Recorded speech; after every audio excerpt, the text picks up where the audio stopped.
Đọc sách cho ta kiến thức và sự hiểu biết. Hãy cầm sách lên và đọc, cả thế giới sẽ mở ra trước mắt bạn. Mỗi cuốn sách hay không chỉ chứa cả kho tàng tri thức, tinh hoa trong đó, mà còn mở ra cánh cửa hướng tới những giá trị chân thiện mỹ với những thông điệp đầy tính nhân văn.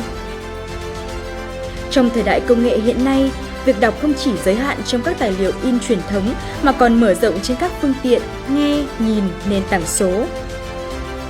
Sứ mệnh của sách trong việc lưu giữ, truyền bá sự tiến bộ, văn hóa, văn minh của con người, đồng thời lan tỏa giá trị cốt lõi của đọc sách là con đường ngắn nhất để tiếp cận và tiếp thu tinh hoa tri thức của nhân loại, tạo tiền đề cho sự phát triển và khát vọng vươn tới những tầm cao của mỗi cá nhân và toàn xã hội.